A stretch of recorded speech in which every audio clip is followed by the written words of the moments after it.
ദേവികുളം മുൻ MLA. S Rajendran ബി.ജെ.പിയിലേക്ക് Rajeev ചന്ദ്രശേഖറുമായി Rajendran ചർച്ച നടത്തി. ഒരു മാസത്തിനുള്ളിൽ തീരുമാനമെന്നാണ് എസ് രാജേന്ദ്രന്റെ പ്രതികരണം. കേൾക്കാം. സംസ്ഥാന പ്രസിഡന്റിനെ കണ്ടു സംസാരിച്ചിരുന്നു എന്നുള്ളത് വസ്തുതയാണ്. അവരുടെ ഒരു കൺക്ലൂഷൻ, ഒരു തീരുമാനങ്ങളോടുകൂടി എത്തിച്ചേരുമ്പോഴാണ് ഫൈനലൈസ് ആവുക. നമ്മളും ചില കാര്യങ്ങൾ പറഞ്ഞിട്ടുണ്ട്. വ്യക്തിപരമായി സ്ഥാനമാനങ്ങളോ അല്ലെ പിന്നെ മത്സരമോ അങ്ങനെയൊന്നും ആവശ്യപ്പെട്ടിട്ടില്ല. വ്യക്തിപരമായി ഒരു നേട്ടത്തിനോ ഒരു തെരഞ്ഞെടുപ്പിന് വേണ്ടിയോ സ്ഥാനമാനത്തിന് വേണ്ടിയോ പ്രവേശനം ആഗ്രഹിക്കുന്നു. പ്രഖ്യാപനം എന്ന് പറയുന്നത് ഒറ്റയ്ക്ക് ചെയ്യുന്നതല്ലല്ലോ, അവർ ചെയ്യുമായിരിക്കും. ജയൻ എസ് രാജു വിവരങ്ങളുമായിട്ടുണ്ട്. ജയൻ, ഇപ്പോൾ തീരുമാനിച്ചു എന്ന് മനസ്സിലാക്കാം അല്ലെ ബി.ജെ.പിയിലേക്ക്?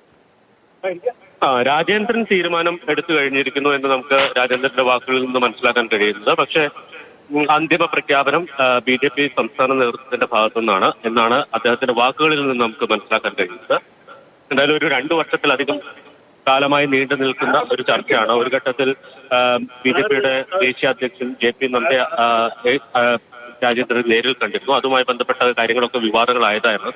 ആ ഘട്ടത്തിലും രാജേന്ദ്രൻ പറഞ്ഞിരുന്നത് താൻ ബി.ജെ.പിയിലേക്ക് പോകുന്ന കാര്യത്തിൽ തീരുമാനമെടുത്തിട്ടില്ല എന്നൊരു കാര്യമാണ്. പക്ഷേ ഏറ്റവും ഒടുവിൽ രാജേന്ദ്രന്റെ ഭാഗത്തുനിന്ന് ഒരു സ്ഥിരീകരണം ഉണ്ടാകുന്നുണ്ട്. അത് ബി.ജെ.പിയുമായി ചർച്ച നടത്തിയെന്നും ചില നിർദ്ദേശങ്ങൾ, ചില കാര്യങ്ങൾ താൻ ആവശ്യപ്പെട്ടിട്ടുണ്ട് എന്നുള്ളതാണ്. അത് വ്യക്തിപരമായിട്ടുള്ള നേട്ടങ്ങളെ കുറിച്ചല്ല, മൂന്നാറിലെ ദേവികുളം മണ്ഡലത്തിലെ പൊതുവായിട്ടുള്ള ചില ആവശ്യങ്ങൾ അദ്ദേഹം മുന്നോട്ട് വച്ചിട്ടുണ്ട്. അക്കാര്യത്തിൽ ഒരു തീരുമാനമെടുത്തതിന് ശേഷം ബി.ജെ.പിയുടെ സംസ്ഥാന നേതൃത്വമായിരിക്കും ഇക്കാര്യത്തിൽ ഒരു അന്തിമ തീരുമാനം പ്രഖ്യാപിക്കുക എന്നുള്ളതാണ് മനസ്സിലാക്കുന്നത്.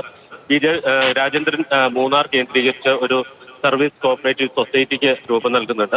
അതിന്റെ നിർമ്മാണ പ്രവർത്തനങ്ങൾ അന്തിമഘട്ടത്തിലാണ്. ഈ തോട്ടം മേഖലയിലെ തൊഴിലാളികളെ അടുപ്പിക്കണമെങ്കിൽ അവർക്ക് വായ്പാ സൗകര്യങ്ങളടക്കം ഏർപ്പെടുത്തേണ്ടതുണ്ട്. അപ്പോൾ അതിനു വേണ്ടിയിട്ടുള്ള സൗകര്യങ്ങളൊക്കെ ഒരുക്കി ബി.ജെ.പിക്ക് അവിടെ അടിത്തറ ഉണ്ടാക്കുന്നതിന് വേണ്ടിയിട്ടുള്ള ഒരു ശ്രമം രാജേന്ദ്രന്റെ ഭാഗത്തു നിന്ന് നേരത്തെ തന്നെ ആരംഭിച്ചിട്ടുണ്ട്. അതിന്റെ ഭാഗമായിട്ടാണ് അവിടെ ഒരു കോഓപ്പറേറ്റീവ് സൊസൈറ്റി രാജേന്ദ്രൻ രൂപീകരിക്കുന്നത്. അതിന്റെ ഉദ്ഘാടനം അടുത്ത മാസത്തോടെ ഉണ്ടാകും എന്നുള്ളതാണ് രാജേന്ദ്രൻ പറഞ്ഞിരിക്കുന്നത്.